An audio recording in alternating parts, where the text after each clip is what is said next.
Hello everyone of Witches of the Moon. This is Brave Hawk. How are you guys doing this week? This week we are talking about the Void Rune.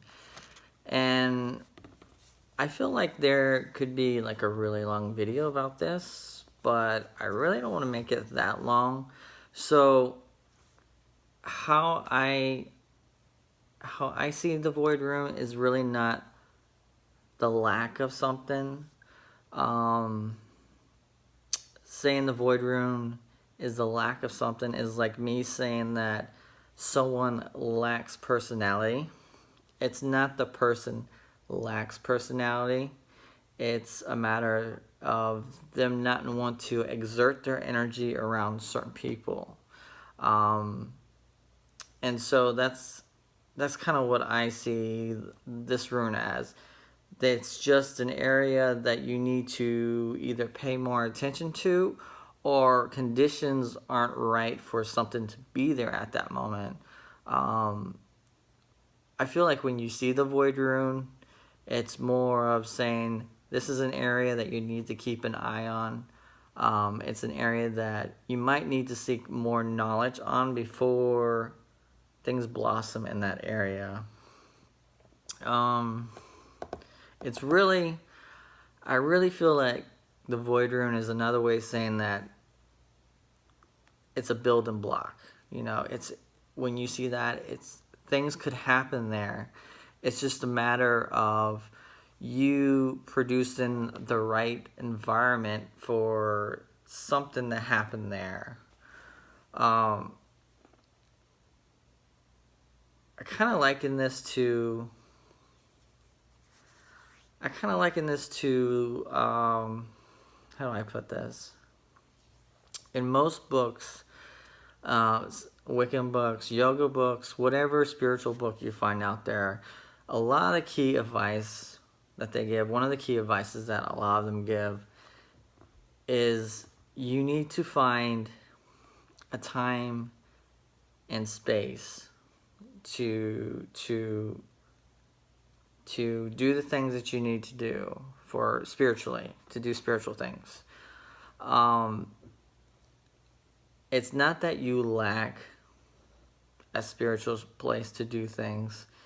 It's a matter of you going somewhere and dedicating your time and energy to a spot and clearing it out, not just at that moment, but all the time. Not letting things accumulate, keeping up the process, keeping up the environment that is conducive to your spiritual practice. That's what the Void Rune represents. It's just knowledge. It's just pay attention to that area. It's a building block. I think that's all I want to say to that about the Void Rune. I mean, there's so much you can really say about the Void Rune. It's hard to put into words.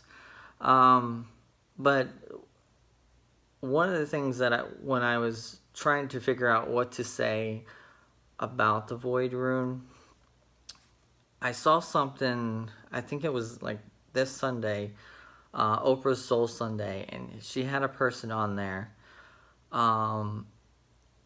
He was speaking about how people are so uncomfortable with emptiness or the lack of something. And he was talking about, retreating into your mind and clearing out the thoughts and finding that empty space. That people, when they find that empty space, they retreat from it because they're kind of scared of it.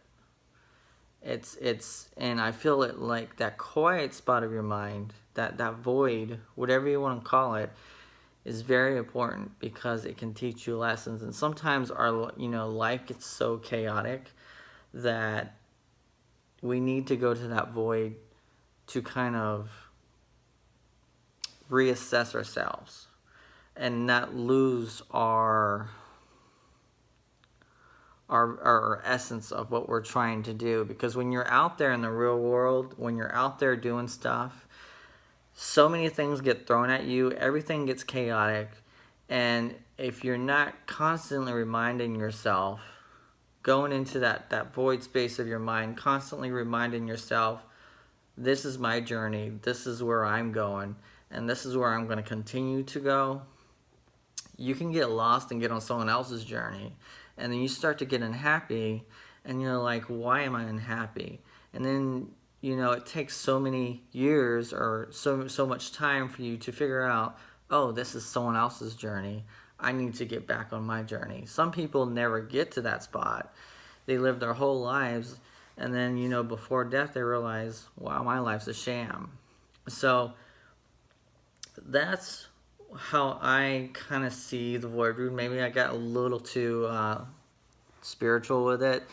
But you can learn a lot from seeing the void rune in a reading. And I think when you see it, pay very attention to what's around it. All right? That's really all I can say about the subject. All right, guys, I will see you next time. You have a wonderful week.